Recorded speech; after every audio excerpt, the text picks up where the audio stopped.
Hello दोस्तों, आप देख रहे हो गोगो की दुनिया और मेरा नाम है शाहिब। आज से हम एक नया एनीमे स्टार्ट करने वाले हैं और ये एनीमे उसी बंदे ने लिखा है जिसने डेथ नोट जैसा माइंड ब्लोइंग एनीमे लिखा है। तो इस वाले एनीमे की शुरुआत करते हैं।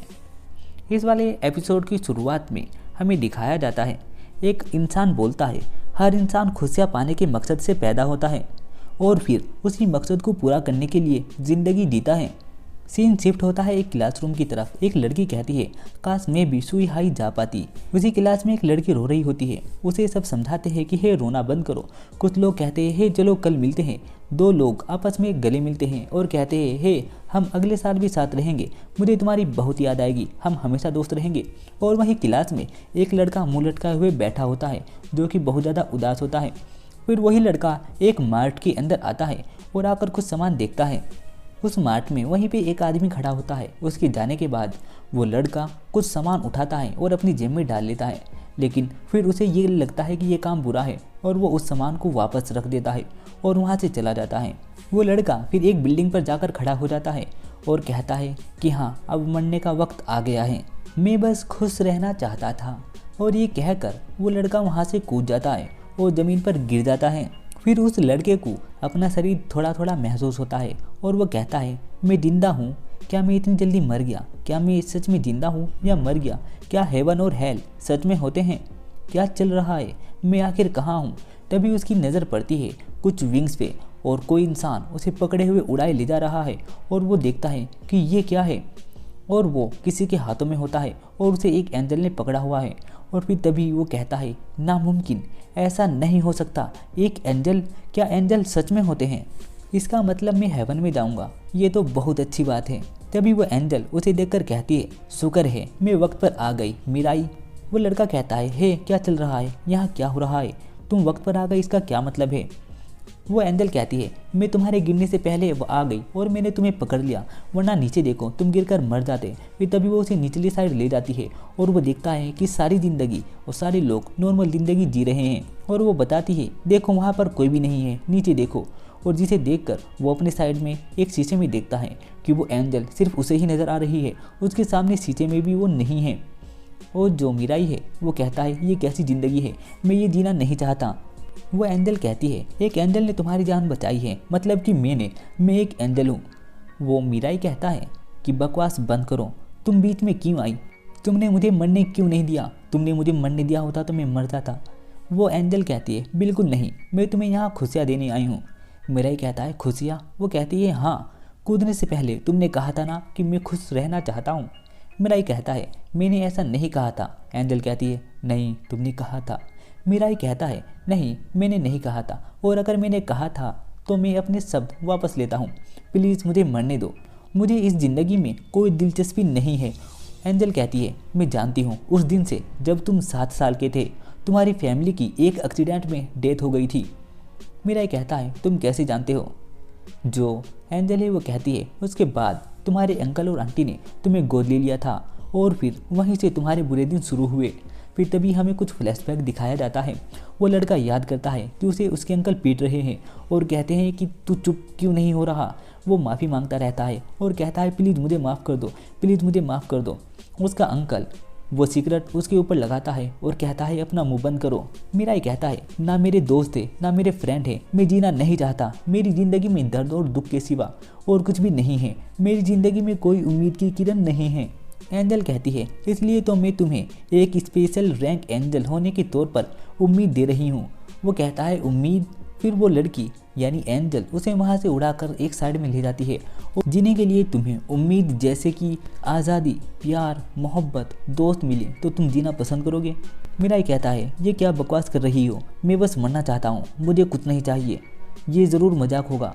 एंजल उसके पास आती है और कहती है ठीक है फिर आज़ादी से शुरू करते हैं। अब तक तुम एक गुलाम की ज़िंदगी जी रहे थे, लेकिन अब तुम जब चाहे जहाँ चाहे वहाँ जा सकते हो, मैं तुम्हें आज़ादी दूंगी। और फिर तुम्हारे पास ना ही फैमिली है और ना ही फ्रेंड, लेकिन फिर भी सब तुम्हें पसंद करने लगेंगे। और ये सुनकर वो और ज़्यादा उदास हो जाता है और कहता है ये बस कहने की बातें हैं, और वैसे ये चीज़ तुम मुझे कैसे देने वाली हो, आज़ादी और प्यार तुम मुझे कैसे दोगी, इन दोनों को पाना बहुत ज़्यादा मुश्किल है। एंजल कहती है नहीं, मेरे पास एक ऐसी चीज़ है, ये विंग इन्हें देखो, अगर मैं तुम्हें ये दे दूँ तो तुम इंसानों की नज़रों में आए बिना कहीं भी उड़कर जा सकते हो। ये तुम्हारी आज़ादी का कारण बनेंगे। और फिर ये रहा प्यार। और फिर वो अपना हाथ ऊपर उठाती है और कहती है कि ये रेड एरो है, तुम इसे जिसे भी मारोगे वो तुम्हारे प्यार में पड़ जाएगा, चाहे वो कोई भी हो। ये एक एंजल एरो है, लेकिन एक कंडीशन है, विंग या ये एरो, मैं इन दोनों में से तुम्हें सिर्फ एक चीज़ दे सकती हूँ। ये सुनकर वो और ज़्यादा उदास हो जाता है और कहता है कि अगर तुम मुझे ये दोनों चीज़ दो तो उसके बाद मैं सोचूंगा कि मुझे जीना है या नहीं। एंजल कहती है ठीक है, फिर मैं तुम्हें ये दोनों दे दूँगी। ये सुनकर वो चौंक जाता है और कहता है क्या, मैंने तो बस ऐसे ही बोला। फिर वो एक साइड में खड़ा होता है और कहता है नहीं, मुझे कुछ नहीं चाहिए, मैं तो बस मरना चाहता हूँ। और वो उठकर मरने के लिए चल देता है। तभी एंजल 2 रिंग बनाती है और उसके ऊपर फेंक कर मारती है, एक उसके गले में और एक उसके हाथ में आकर पहन जाता है।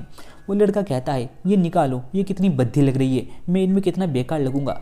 एंजल बताती है कि इन्हें कोई नहीं देख पाएगा, तुम्हें इस चीज़ की टेंशन लेने की ज़रूरत नहीं है, इसे कोई भी नहीं देख सकता सिवाय उनके जिनके पास एंजल होगी। वो लड़का कहता है मतलब तुम्हारे जैसे और भी है। वो कहता है हाँ, असल में मेरे जैसे और भी है। ये रेस जब तक चलेगी जब तक कोई नया गॉड सेलेक्ट नहीं हो जाता। चलो फिर मैं तुम्हें पूरी बात तो बाद में बताऊंगी मीराई, पहले तुम्हारी नई चीज़ें टेस्ट कर लेते हैं कि देखे तो सही तुम इनका इस्तेमाल कैसे कर पा रहे हो। वो एक साइड जाने की कोशिश करता है पर वो उसे रोक लेती है और कहती है उड़ने की कोशिश करो। फिर वो खड़ा होता है और कहता है कि चुप करो, 1 मिनट मुझे देखने दो, मुझे क्या कहना है।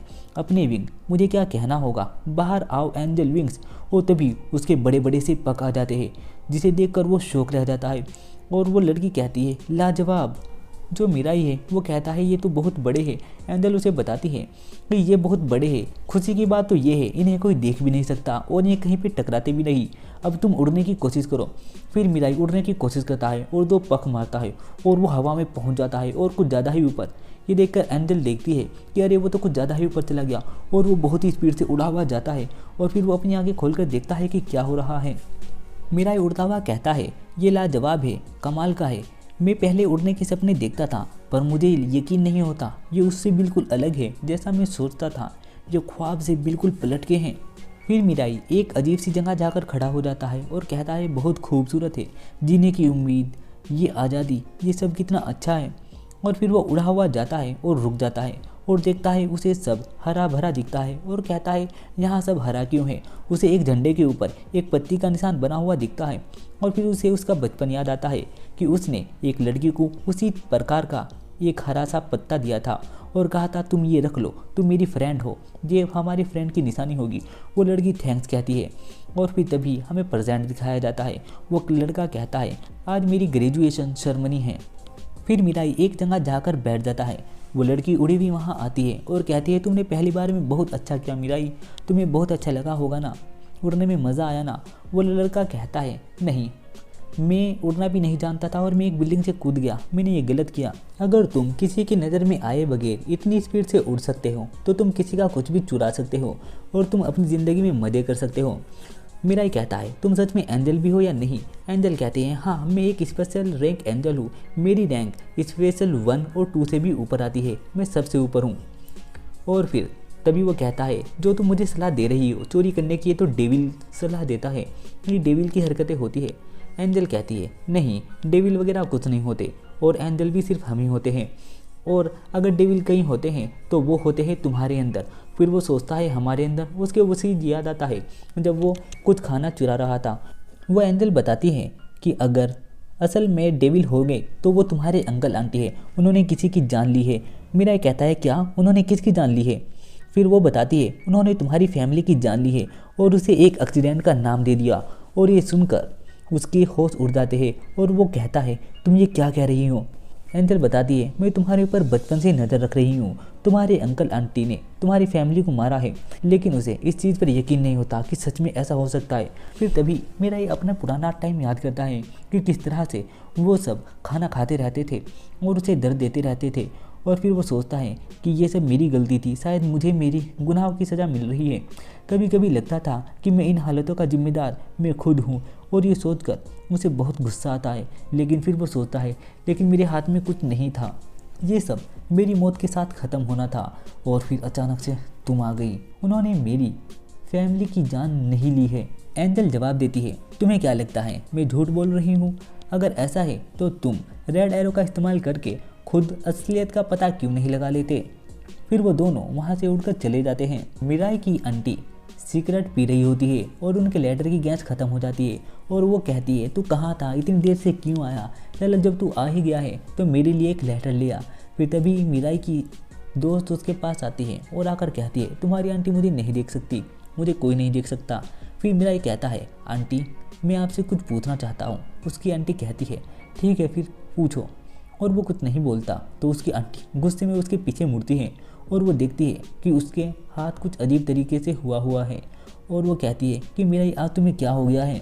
मिराई कहता है, मैं आपके साथ प्यार में नहीं पड़ना चाहता लेकिन, और फिर वो उसे शूट कर देता है और कहता है कि मुझे असलियत जाननी है कि असलियत क्या है। एंजल कहती है, तुमने कर दिखाया, अब वो वही करेगी जो तुम कहोगे। मिराई अपने हाथ को देखता है और कहता है, क्या किसी को काबू करना इतना आसान है? उसकी आंटी खड़ी होती है और आकर उसके ऊपर लपक पड़ती है और कहती है, मैंने जो किया उसके लिए मुझे माफ़ करना, आई लव यू मिराई, लेकिन मेरे पति। और फिर वो उसके ऊपर चिपकने लगती है। मिराई उसे दूर फेंकता है और कहता है कि मुझसे दूर हटो। उसकी आंटी कहती है, मिराई तुम ऐसा क्यों कर रहे हो? फिर तभी वो कहता है, आंटी क्या ये आपने और अंकल ने सच में मेरी फैमिली की जान ली है? और ये सुनकर उसकी आंटी बहुत ज़्यादा डर जाती है और कहती है, नहीं मैंने ऐसा नहीं करना चाहा, पर ये सब मेरे पति की गलती है, उन्होंने ही ये प्लान बनाया था, वही तुम्हें और तुम्हारे परिवार को मारना चाहते हैं, सब उसकी गलती थी। और ये सुनकर मिराई के होश उड़ जाते हैं और वो कहता है, क्या सच में ऐसा सच हो सकता है? और फिर मिराई कहता है, वो ऐसा क्यों करेंगे? तभी उसके अंकल बाहर आते हैं और कहते हैं, क्या तमाशा लगा रखा है, मैं सही से सो नहीं पा रहा। और फिर तभी वो मिराई को देखकर कहते हैं कि तू आ गया, तू इतनी देर से कहाँ था?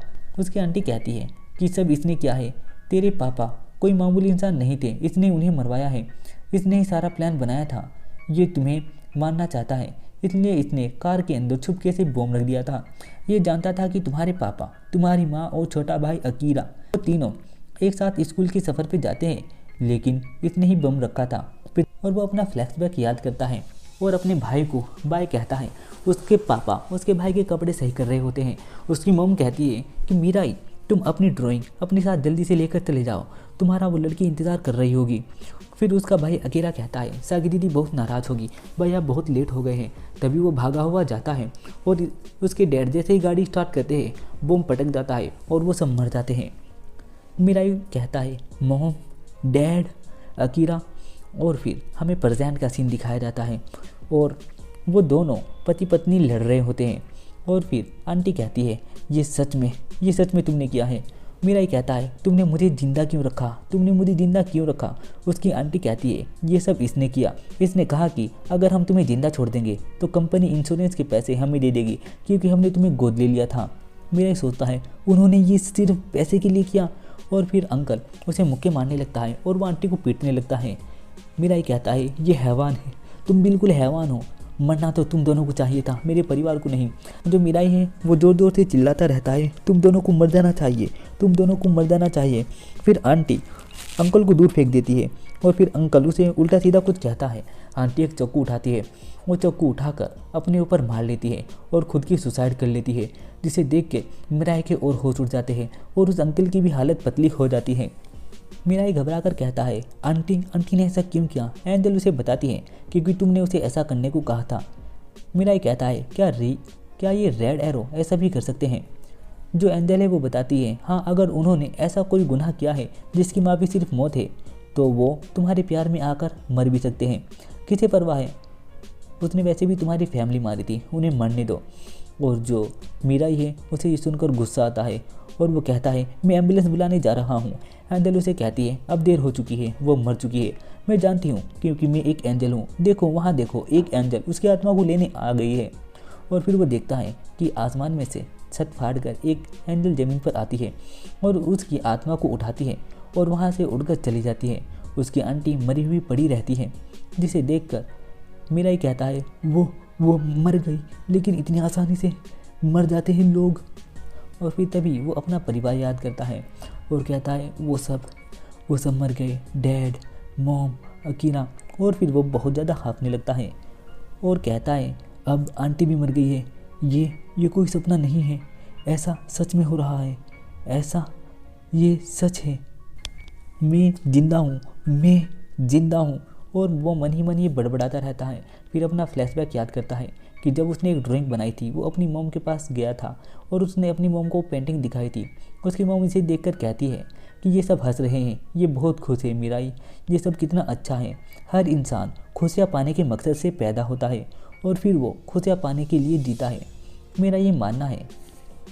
और मैं चाहती हूँ तुम एक खुशहाल ज़िंदगी जियो मीराई। हमें प्रेजेंट का सीन दिखाया जाता है। ये बात याद आते ही मीराई बहुत ज़्यादा ज़ोर ज़ोर से चीख उठता है और वो बहुत ज़ोर से चीखता रहता है। और फिर हमें अंकल दिखाए जाते हैं जो बहुत ही ज़्यादा घबराए हुए बैठे हैं। एंजल कहती है मैं यहाँ तुम्हें खुशहाली देने तो आई हूँ। फिर तभी मीराई अपने पक बुलाता है और वो कहता है हाँ चलो ठीक है, मैं खुश रहना चाहता हूँ। फिर वो उसे अपना नाम बताती है और कहती है मैं नैसे हूँ, तुम्हारी पर्सनल एंजल। कुछ दिन बाद एंजल मीराई को कहती है चलो भी मीराई, उस रात के बाद 3 दिन हो गए हैं। इस होटल में एम्प्लॉय को शूट करने के बाद तुमने ना ही विंग का इस्तेमाल किया है और ना ही एरो का। तुम्हारे अंकल को लगता है कि तुम्हारी आंटी ने सुसाइड किया है, तो फिक्र की कोई बात नहीं है। और फिर मीराई उसके सामने कुछ सिक्के डाल देता है और कहता है मेरे पास बस इतने ही पैसे हैं, मैंने ये यहाँ रहने के लिए एरो की पावर का इस्तेमाल किया था। तुमने कहा ना कि मैं विंग की मदद से कुछ भी चुरा सकता हूँ, है ना? लेकिन चोरी और धोखे से हासिल की हुई चीज़ों से खुशियाँ नहीं मिलती। अगर मैंने ऐसा किया तो मैं एक बुरा इंसान बन जाऊँगा। मेरे लिए आम खुशियाँ ही काफ़ी हैं, जैसे कि रहने के लिए एक छत और खाने के लिए खाना, स्कूल जाने के लिए स्कूल और किसी कंपनी में काम करना, बस एक आम सी ज़िंदगी। और हो सके तो उस लड़की से शादी करना जिसे मैं प्यार करता हूँ। और फिर वो अपना कुछ फास्ट याद करता है और कहता है कि काश मैं एक अपना खुशहाल परिवार बना सकता। अपनी फैमिली को खोने से पहले मैं ऐसी खुशियाँ सोचा करता था, सिर्फ आम खुशियाँ, और मैं सिर्फ आम खुशियाँ ही चाहता था। एंजल कहती है ठीक है समझ गई। जो मीराई है वो कहते हैं ना से, जिसका मतलब है मुझे पैसे चाहिए, मैं यहाँ हमेशा के लिए नहीं रह सकता। ना से कहती है पैसे, ऐसी बात है तो तुम्हें तुम्हारे अंकल और उनके बच्चों को मार देना चाहिए। वो कहता है क्या? एंजल उसे बताती है फिर तुम्हें उनके सारे पैसे मिल जाएंगे, और वैसे भी उन्होंने तुम्हारे परिवार को मारा है और उन्होंने तुम्हें गोद भी लिया है, तो इसका मतलब तुम्हारे सारे पैसे उनके हो गए। तो तुम उन लोगों से पैसे ले रहे हो जिन्होंने तुम्हारी फैमिली को मार दिया था। मीराई कहता है नहीं, मैं अंकल को ऐसे मारना नहीं चाहता, वो बहुत ज़्यादा खतरनाक था। मीराई कहता है हम जीते हैं ताकि हम खुशियाँ ढूंढ सकें, जब हम मर जाते हैं तो खुशियाँ अपने आप ख़त्म हो जाती हैं। हाँ उन्होंने बिल्कुल सही कहा था, मेरी मॉम ने सही कहा था, लेकिन मैंने खुद को मारने की कोशिश की जबकि मुझे खुशियाँ ढूंढनी थी। Sorry mom, sorry dad, sorry Akira, please मुझे माफ़ कर देना। मेरा ये कहता है हे रुको, तुम लोगों को मारने के बाद ऐसे कर रही हो जैसे हम कोई चॉकलेट खरीद रहे हैं। एंजल कहती है लेकिन इससे भी आसान एक तरीका है, तुम वाइट एरो का इस्तेमाल कर सकते हो जो तुम्हारे एंजल आर्मर के अंदर है। वो कहता है क्या वाइट एरो? फिर तभी वो अपना हाथ ऊपर करता है और उसके हाथ में से एक वाइट एरो निकल कर आता है। एंजल उसे बताती है अगर किसी को वाइट एरो से शूट कर दिया जाए तो वह वहीं का वहीं मर जाता है, एकदम अचूक मौत। मेरा ये कहता है लोगों की जान लेने वाला एक एरो, एंजल को ऐसी चीज़ों की क्या ज़रूरत है? एंजल कहती है स्पेशल रैंक एंजल के पास ये होता है क्योंकि इसे एरो ऑफ पीसफुल डेथ कहते हैं। इसका इस्तेमाल उन लोगों पर होता है जिन्हें एक शांति की मौत चाहिए होती है। गॉड के पास ये होना चाहिए। जो एंजल है वो बताती है हाँ गॉड के पास, मैंने तुम्हें पूरी बात नहीं बताई, माफ़ करना, मैं चीज़ों में इतनी उलझ गई थी कि तुम्हें बताना ही भूल गई। और फिर वो बताती है कि तो सुनो, फिलहाल अर्थ पर 13 गॉड कैंडिडेट है और हर एक के पास एक एंजल है। वो कहता है क्या? और उन सब को विंग और एरो दिए गए हैं और उनमें से कोई एक नया गॉड बनेगा। मुझे लगा तुम इस गॉड बनने की रेस के लिए बिल्कुल ठीक रहोगे। और ये सुनकर उसके तो तोते से उड़ जाते हैं। मेरा ही सोचता है उस पल मुझे समझ आया कि मैंने एक परेशानी भरा रास्ता चुना है, मौत उससे कई गुना ज़्यादा आसान होती। फिर हमें एक बंदा दिखाया जाता है जो कार में कुछ लड़कों के साथ होता है और खिड़की कड़कने की वजह से वो कहता है कि तू कौन है, और वो अपने हाथ में रेड एरो बनाता है।